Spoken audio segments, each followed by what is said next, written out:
ಧನುಸ್ಸು ರಾಶಿ ವಿದ್ಯಾರ್ಥಿಗಳಿಗೆ ಪ್ರೋತ್ಸಾಹ ಧನ, ಹಾಗೆ ನೌಕರರಿಗೆ ಬಡ್ತಿ, ಕೆಲಸಗಾರರಿಗೆ ಹೆಚ್ಚಿನ ಸಂಬಳ, ಈ ರೀತಿ ಧನದ ವಿಚಾರದಲ್ಲಿ, ಹಣದ ವಿಚಾರದಲ್ಲಿ ನಿಮಗೆ ಸಂತೋಷ ಸಮಾಧಾನ ಸಿಕ್ಕುವಂತಹ ವ್ಯವಸ್ಥೆಗಳು ಹಂತ ಹಂತವಾಗಿ ಆಗತ್ತೆ ಅಂತ ಅರ್ಥ.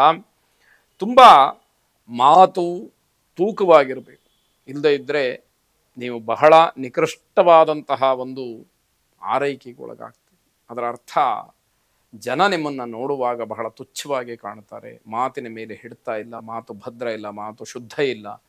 ಈ ಮಾತುಗಳು ಕೇಳಬೇಕಾದಂತಹ ಪರಿಸ್ಥಿತಿ ಬರುತ್ತೆ ಅಂತ ಅರ್ಥ. ಹಗುರವಾದಂತಹ ಮಾತುಗಳನ್ನು ದೊಡ್ಡವರ ಮುಂದೆ ಆಡಿ ನೀವು ಬಹಳ ಚಿಕ್ಕವರಾಗ್ಬಿಡ್ತೀರಿ. ಅದನ್ನು ಮಾಡಿಕೊಳ್ಬಾರ್ದು. ಮಾತಿಗೆ ತನ್ನದೇ ಆದಂತಹ ಗಾಂಭೀರ್ಯ ಇರಬೇಕು. ಯಾವಾಗ ಆ ಗಾಂಭೀರ್ಯವನ್ನು ಕಳ್ಕೊಳ್ತೀರಿ, ನಿಮ್ಮ ವೈಯಕ್ತಿಕವಾದಂತಹ ವಿಚಾರಗಳು ಕೂಡ ಎಲ್ಲ ಬೀದಿಗೆ ಬರುವಂಥದ್ದು, ನಿಮಗೆ ಇರತಕ್ಕಂತಹ ಗೌರವ ಮಣ್ಣುಪಾಲಾಗ್ತಕ್ಕಂಥದ್ದು ಆಗುತ್ತೆ ಅಂತ ಅರ್ಥ. ಹಾಸ್ಯದ ಮಾತುಗಳನ್ನು ಆಡಿ ತುಂಬ ಚೀಪಾಗಿಬಿಡ್ತೀರಿ.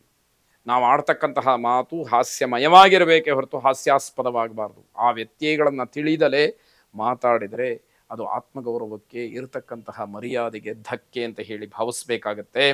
ನಿಮ್ಮ ಆದಾಯದ ಸರಿ ತಪ್ಪುಗಳನ್ನು ಸರಿಯಾಗಿ ಲೆಕ್ಕ ಹಾಕಿ ನಿರ್ಧಾರಗಳನ್ನು ಮಾಡಬೇಕಾಗತ್ತೆ. ನಿಮ್ಮ ಆದಾಯವನ್ನು ತಿಳ್ಕೊಂಡು ಖರ್ಚಿಗೆ ಮುಂದಾಗಿ ಅನ್ನುವಂತಹ ಅರ್ಥ.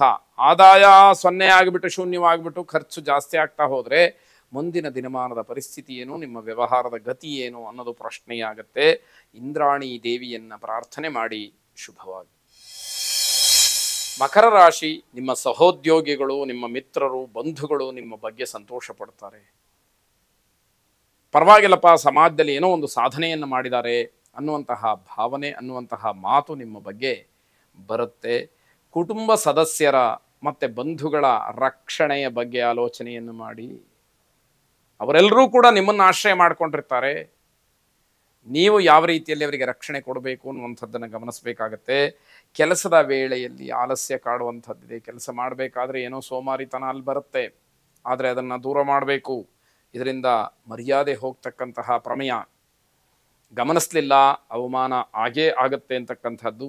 ಎಲ್ಲರ ಒತ್ತಡ ನಿಮ್ಮ ಮೇಲೆ ಬೀಳುತ್ತೆ. ಈ ಕೆಲಸವನ್ನು ನೀವೇ ಮಾಡಿ ಮುಗಿಸ್ಬೇಕು ಅನ್ನುವಂತಹ ಒತ್ತಡ ಹೆಚ್ಚಾಗುವಂಥದ್ದಾಗುತ್ತೆ.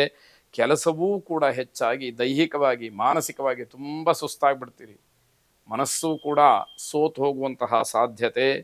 ಶಕ್ತಿಯನ್ನು ಮತ್ತೆ ಪ್ರೇರೇಪಣೆ ಮಾಡುವಂತ ಹೇಳಿ ಹನುಮಂತನನ್ನು ನೀವು ಪ್ರಾರ್ಥಿಸಬೇಕಾದಂಥದ್ದು.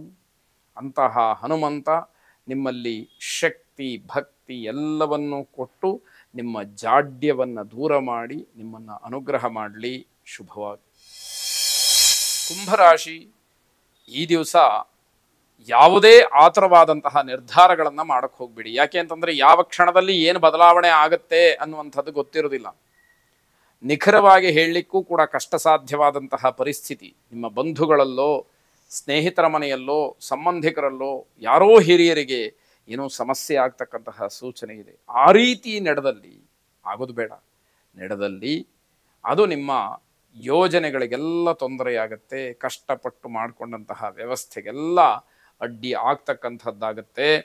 ಆಗ ವ್ಯತ್ಯಾಸವಾದರೆ ನಿಮ್ಮ ಯೋಜನೆಗಳ ಬಗ್ಗೆ, ನೀವು ಖರ್ಚು ಮಾಡಿದಂತಹ ಹಣದ ಬಗ್ಗೆ ತುಂಬ ಆಲೋಚನೆಯನ್ನು ಮಾಡಬೇಕಾಗತ್ತೆ.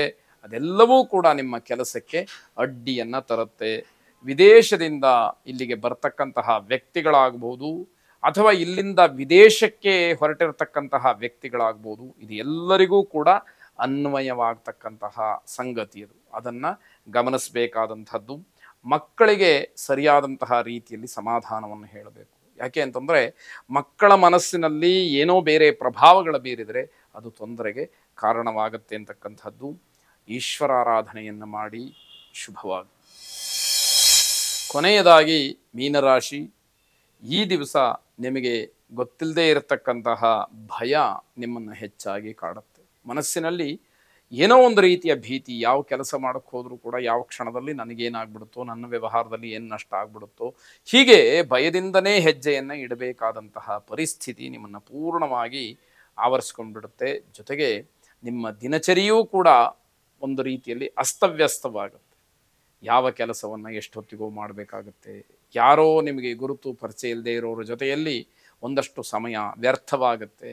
ಅನಗತ್ಯವಾದಂತಹ ಪ್ರಲಾಪಗಳು, ಮನೆಯಲ್ಲಿ ಏನೋ ವಾದ ವಿವಾದಗಳು, ಹೀಗೆ ಸಮಯ ಯಾವುದಕ್ಕೆ ಹೋಗ್ತಾ ಇದೆ ಅನ್ನುವಂಥದ್ದೇ ಸಿಕ್ಕುವುದಿಲ್ಲ.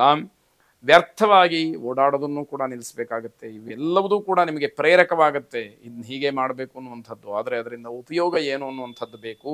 ಹೇಳಿದಂತಹ ಸಮಯಕ್ಕೆ ನಿಮ್ಮ ಮಾತನ್ನು ಉಳಿಸ್ಕೊಳ್ಳೋಕ್ಕಾಗೋದಿಲ್ಲ, ಹೇಳಿದಂತಹ ಕಾರ್ಯಕ್ಷೇತ್ರಕ್ಕೆ ಹೋಗೋಕ್ಕಾಗೋದಿಲ್ಲ, ಕೆಲಸಕ್ಕೆ ಹೋಗೋಕ್ಕಾಗೋದಿಲ್ಲ. ಅದರಿಂದ ನೀವು ಗೌರವದಲ್ಲಿ ಬಹಳ ಹಿನ್ನಡೆಯನ್ನು ಅನುಭವಿಸ್ತೀರಿ ಅನ್ನುವಂಥದ್ದಾಗತ್ತೆ.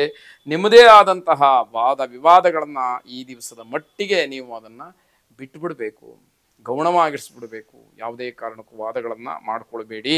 ಇಷ್ಟ ದೇವತಾ ಪ್ರಾರ್ಥನೆಯನ್ನು ಮಾಡಿ. ಶುಭವಾಗಿ.